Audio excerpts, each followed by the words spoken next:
Hello friends, welcome to my channel. तो आपण मैंने तो थंबनेल देखि जानि सारथिबे कि मैं आज कौन बनैबा को जाउची। आज मो फर्स्ट टाइम पे माछर बेसर बनैबा को जाउची। मो माँ माछर बेसर बहुत थर तैयारी करती मु देखी आ खाइबा को मते बहुत बढ़िया लगे। तो आज मो फर्स्ट टाइम बनैबा को जाउची। चलंतु आको बनैबा स्टार्ट करबा। मु एठी सब सामग्री रेडी कर सारी। चलंतु आग बनैबा आम स्टार्ट करबा। तो मु एठी माछ भाजी नहीं तो माछर तेल किछि बळी जाइछि। आमे से आलू गुड़ी को भाजी नबा। तो मुझे काटी रखिथिबा आलू गुड़ी को पकई नहीं मु चोपा छड़ेकरी आलूर भल भाव धोई देछि आ काटी नहीं। आपको आम भल भाव गोले गाड़ी देकरी भाजी नबा। तेल रे हल्का गोल्डन ब्राउन होबा जाए आम आपको भाजी नबा। चलते आपको गोले गाड़ी भल भाव तेल रे मिक्स कर नबा जमीती आमर आलू गुड़ी को बहुत भल भाव भाजी हो। आलू रे चोपा छड़ेकरी धोई दे नबा निहाती दरकार नले बाली रहिबो सेथिरे। तो आमर एठी आलू गुड़िक हो गलानी हल्का गोल्डन ब्राउन कलर। देखंतु केते बढ़िया देखा जाउची। तो आलू गुड़िक बहुत हो सारानी अधा सिझा भी हो गलानी। तो मुझे आलू को प्लेट रे काढ़ी नेला परे एथिरे अल्प तेल पकई नउची आमर मसला करिबा पई। तो अल्प तेल बेसर यूज करी मु। बेसी तेल आम घर के पसंद करंतिनी। तो हल्का तेल रे यूज कले हेल्दी मध्य लगे। तो एथिरे मु काटी रखिथिबा पियाज गुड़ी को 2 ରୁ 3ଟି पियाज काटी रखिथिली आगुरु ताको सब जाक मु तेल रे पकई नउची। तेल रे पकई सारला परे ताको भल भाबरे गोळेई गाळेकरी घांटी घंटी देकरी ताको हल्का ब्राउन कलर हवा जाए आम ताको भाजी नबा। बेसी पियाज को भाजिले बेसर रे भल लगेनी। तो मु हल्का सॉफ्ट हवा जाए भाजी नेबी जेमती अल्प सॉफ्ट रहिबो आउ तरकारी मध्ये मिसी जिवो।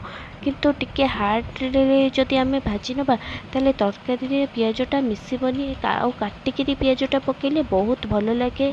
तो ये आमर पियाज हो गलानी। तो मु काटी रखिथिबा टमाटर 2टा को पकई नेबी। 1 चामच लुण पकई नेबी कारण टमाटर पकई सारा पर लुण पकेले टमाटर टी सॉफ्ट हो जाए आ भल भाव कषी हो जाए। तो मुझे टमाटर पकई नहीं 2टा बड़ बड़ साइज रो। तो आपको भल भाव गोले गाड़ी देकरी टमाटर सिझा जाए आम आपको भल भाव कषी कासी दबा। जमी देखु आमर ये टमाटर पियाज बढ़िया से हो गलानी आउ टमाटर मध्य सिझी जाइए आ टमाटर भल भाव कषी आ पियाज और टमाटर तेल छाड़ा आरंभ कलानी माने भल भाव आमर टमाटर टी कषी हो जाइए। टमाटर टी एमती पियाज सांगे कषी हो गले बहुत भल टेस्ट आसे। देखो केते बढ़िया भाव हो जाइए। पियाज भी मु बहुत हार्ड करनी। तो एसबू हो सारा पर मुझ बाटिकी रखिथिबा बेसर पकई नेबी। एथिरे मु 1 रसुण टिके सोरिष आउ 2 ରୁ 3ଟି कंचा लंका बाटी नहीं। तो ताकू आम पकईकि भल भाव घांटी घुंटी दबा। तो आपको भल भाव बेसी कषानी कारण सोरिष बाटनटा बेसी कषा जाए नहले तरकारी पिता लगे। तो अल्प टिके नागु ताकू फुटापी छाड़ीदबा। देखो आमर ये मसला हो गलानी।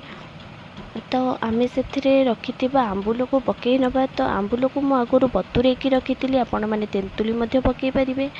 तो भल भाव ताको गोले गाड़ी देकरी मिक्स कर नबा जेमती आंबुलटा मु आग पकईदेली कारण आंबुलटा भी मध्य सिझिबो। तो आपको आउ 5 मिनिट भल भाव मसला को कषापी छाड़ीदबा।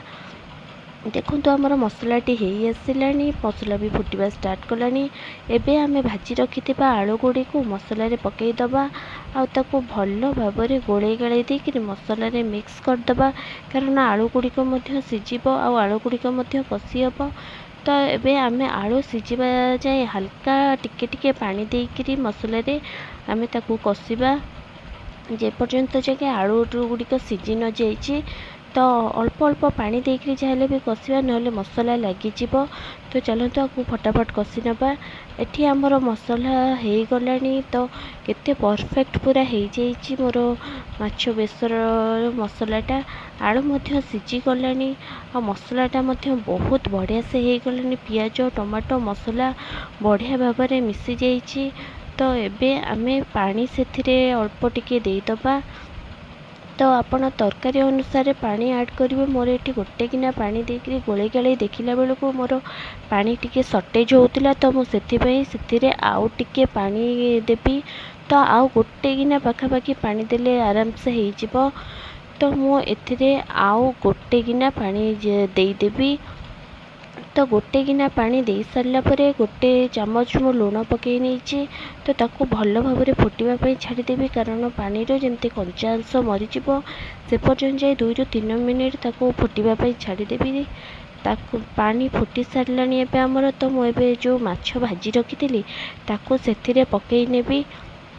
ତ ମାଛ ଗୁଡ଼ିକୁ ମୁଁ ପକାଇ ସାରିଲା ପରେ ତାକୁ ଭଲ ଭାବରେ ଫୁଟିବା ପାଇଁ ମଧ୍ୟ ଛାଡ଼ିଦେବି, ଯେମିତି ମାଛଟି ତରକାରୀରେ ଭଲ ଭାବରେ ଅବଜର୍ଭ କରିନେବ ତରକାରୀକୁ, ଆଉ ସୋରିଷ ମସଲା ବାଟଣ ଗୁଡ଼ିକୁ ବି ଭଲ ଭାବରେ ଅବଜର୍ଭ କରିନେବ, ଆଉ ମାଛ ଗୁଡ଼ିକ ସଫ୍ଟ ହେଇଯିବ। ତେଣୁ ତାକୁ 4 ରୁ 5 ମିନିଟ୍ ଯାଏଁ ମୁଁ ଫୁଟିବା ପାଇଁ ଛାଡ଼ିଦେବି ତରକାରୀରେ। ବେଶୀ ଆଗରୁ ପକାଇଥିଲେ ମାଛ ଗୁଡ଼ିକ ମିଳେଇଯିବ, ତ ଅଧିକା ସିଝିଯିବ ମାଛ ଗୁଡ଼ିକ। ତ 4 ରୁ 5 ମିନିଟ୍ ଫୁଟିବା ପାଇଁ ମୁଁ ଛାଡ଼ିଦେବି। ଗୋଟେ ଥାଳି ମଧ୍ୟ ଘୋଡ଼େଇ ନେବି, ସେ ତା ଭିତରେ ଆରାମସେ ଫୁଟିବ। ତ ଏବେ ଚାଲନ୍ତୁ ଦେଖିବା ମାଛ ବେସରଟି କେମିତି ହେଇଛି। ତ ଦେଖନ୍ତୁ ଏଠି ଆମର ମାଛ ବେସରଟି ପୁରା ପରଫେକ୍ଟ ରେଡ଼ି ହେଇଯାଇଛି। ଆଳୁ ଗୁଡ଼ିକ ମଧ୍ୟ ମୁଁ ଚେକ୍ କରିନେବି ସିଝିଲା କି ନାହିଁ।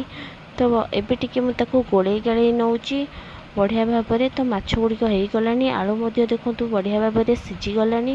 ଏବେ ଆମର ମାଛ ବେସରଟି ପରଫେକ୍ଟ ହେଇସାରିଛି। ତ ଆପଣମାନେ ମଧ୍ୟ এই ରେସିପିକୁ ଟ୍ରାଏ କରନ୍ତୁ, ଖାଇବାକୁ ବହୁତ ବଢ଼ିଆ ଲାଗିବ। ତ କମେଣ୍ଟରେ ଆପଣମାନେ ମୋତେ ନିଶ୍ଚିନ୍ତ ଜଣାଇବେ। ପ୍ଲିଜ୍ ମୋ ଚ୍ୟାନେଲକୁ ଲାଇକ୍, ସେୟାର ଆଣ୍ଡ ସବସ୍କ୍ରାଇବ୍ କରିନିଅନ୍ତୁ। ମୁଁ ଆପଣମାନଙ୍କୁ ତାପରେ ଏମିତି ନୂଆ ନୂଆ ଭିଡ଼ିଓ ମୋ ମା ହାତ ରନ୍ଧାର ରୋଷେଇ ଆପଣମାନଙ୍କୁ ନିହାତି ଭାବରେ ସେୟାର କରିବି। Thank you so much.